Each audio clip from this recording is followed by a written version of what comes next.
ओम नमः शिवाय।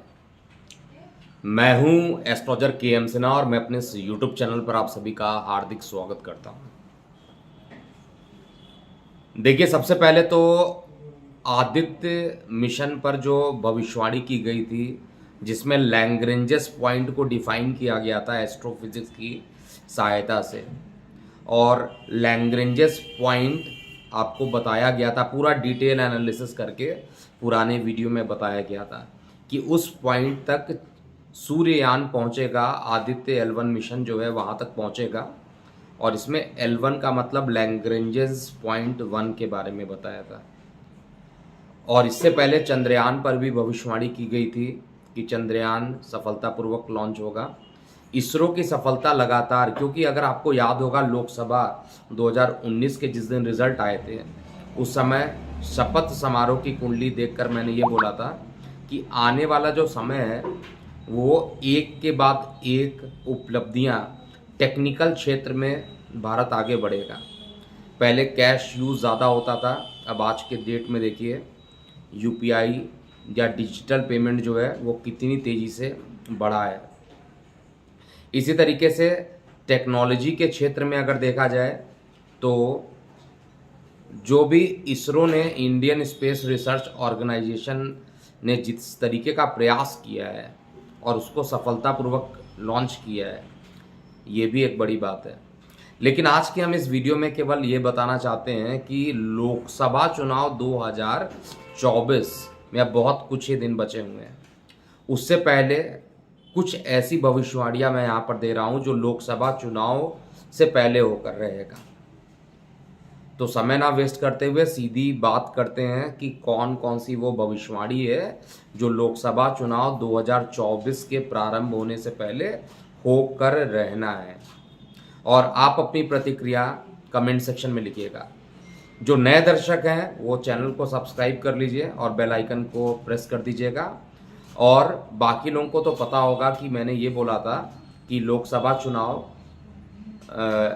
जो है उसमें एनडीए की सरकार पुनः बनेगी, और 3.0 के बारे में भी प्रेडिक्शन पहले ही इस चैनल पर दिया जा चुका था। अब हम बात कर रहे हैं वो कौन कौन सी घटनाएं हैं जो लोकसभा चुनाव के पहले होने वाली है।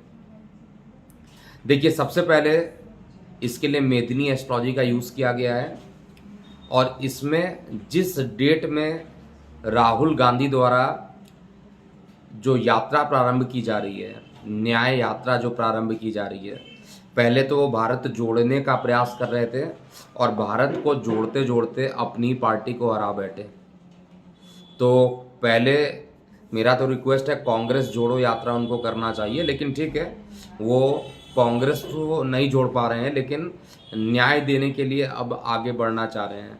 सबसे पहले तो मेरा यही प्रश्न है कि न्याय आप दूसरों को पहले बाद में दीजिएगा, पहले आप बताइए कि जो नेशनल हेराल्ड केस है उसका क्या हुआ।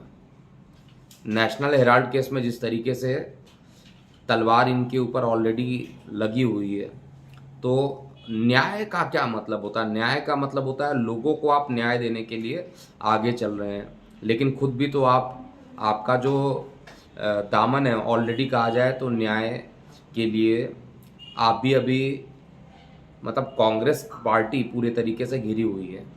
तो न्याय यात्रा पर आप निकल रहे हैं और काफ़ी लंबे टाइम तक चलेंगे, लेकिन न्याय यात्रा के बाद भी पहली भविष्यवाणी है, कांग्रेस की जो सीटें रहेंगी वो मार्जिनल रूप से थोड़ी बढ़नी है। वो ऑलरेडी मैं पहले आप लोगों को बता चुका हूँ। ये न्याय यात्रा हो या ना हो, दोनों ही कंडीशन में कांग्रेस की सीट पिछले लोकसभा चुनाव से थोड़ी सी बढ़ेगी। ये मैं पहले भी बता चुका था, आज भी रिपीट कर रहा हूँ। और मैं बार बार ये बोल रहा हूँ कि भारतीय जनता पार्टी की जो सीट है, जो पहले थी उससे थोड़ी सी कम सीट आएगी, लेकिन माननीय मोदी जी की जो सरकार है वो पुनः तीसरी बार रिपीट करने वाली है। सेकंड प्रेडिक्शन ये है कि इस बीच में जो सीट शेयरिंग का जो फार्मूला लोग करेंगे, उसके कारण कई दल जो होंगे नाराज रहेंगे और लास्ट में एक समझौते पर ये आने वाले हैं। समझौता किस तरीके का होगा? ये जो समझौता होने वाला है केवल और केवल, कहा जाए, इंडिया गठबंधन के रूप में तो ये लड़ेंगे, लेकिन सब जगह अलग अलग लड़ेंगे। तो इसका मतलब है साथ में होकर भी अलग लड़ने वाले हैं। तो इंडिया गठबंधन का जो उद्देश्य था इनको माननीय मोदी जी और उनकी सरकार को हराने का, ये इनका जो प्लान है वो गठबंधन करने के बाद भी ये आगे नहीं पहुंच पाएंगे।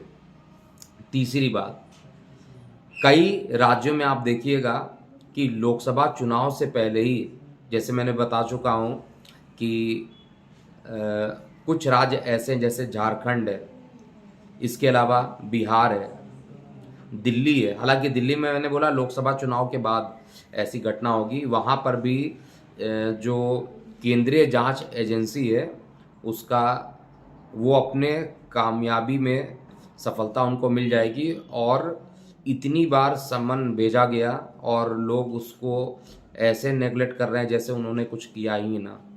तो इस बार ऐसा नहीं होगा, और इसके लिए एक ठोस कदम भी चुनाव से पहले ही होगा, और ये सब कुछ चुनाव से पहले होने वाला है। इस वीडियो को सेव करके रखिएगा, और बाकी चीज़ें देखिए तो राजनीतिक रूप से जो माहौल है वो उत्तर भारत में तो चेंज होगा, साथ में उत्तर पूर्व और दक्षिण क्षेत्र में भी बहुत सारी गतिविधियां चेंज होते हुए आपको दिखाई देगी। अगली जो प्रिडिक्शन है ममता बनर्जी और पश्चिम बंगाल को लेकर है। देखिए वहाँ पर ममता बनर्जी ने ऑलरेडी बोला है कि किसी भी दूसरे पार्टी को, जैसे कांग्रेस के लिए केवल 2 सीट वो देना चाह रही है शेयरिंग में। उनका कहना है कि उनकी सरकार वहाँ पर ज़्यादा स्ट्रांग है, इसलिए वो कांग्रेस को ज़्यादा सीट नहीं दे सकती वहाँ पर। तो यही चीज़ तो समाजवादी पार्टी के अखिलेश यादव भी बोल रहे हैं कि उनकी पार्टी यूपी में स्ट्रांग है और इसलिए वो ज़्यादा सीट कांग्रेस या अन्य दलों को नहीं देंगे। तो ये जो समझौता है ये होना ही नहीं है।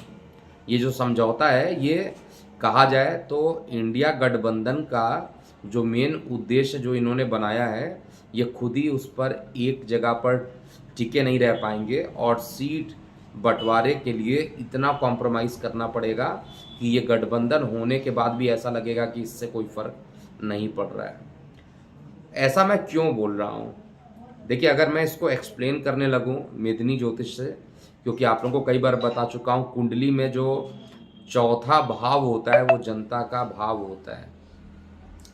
इसके अलावा जो दशम भाव होता है वहाँ से केंद्र सरकार या वर्तमान के जो पहले तो राजा महाराजा होते थे तो वहाँ का नेतृत्व किस तरीके से चलता है उसको निकाला जाता है। 7वें घर से पार्टनर्स के बारे में निकाला जाता है, और जो गुप्त शत्रु है वो 6वें भाव से ही निकाला जाता है।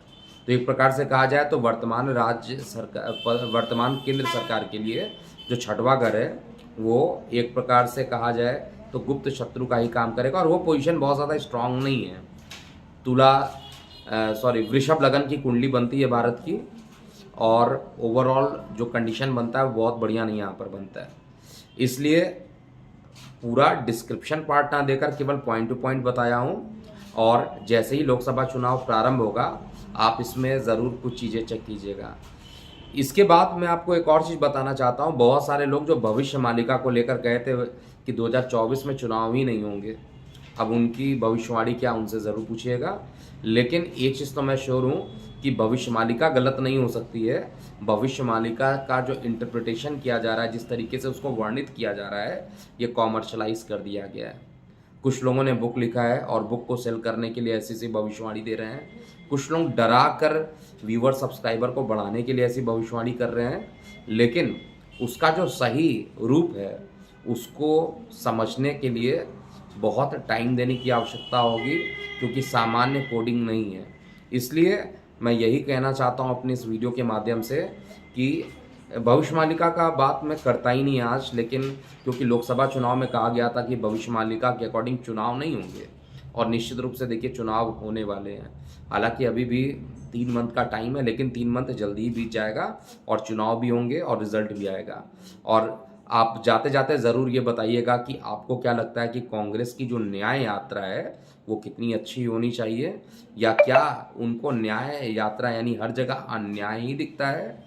दूसरी चीज़, जो 3 राज्यों के जो मुख्यमंत्री हैं जिन पर केंद्रीय जांच एजेंसी लगातार उनसे प्रश्न पूछने के लिए उनको समन भेज रही है, लेकिन वो उपस्थित नहीं हो रहे हैं, क्या ये उचित है?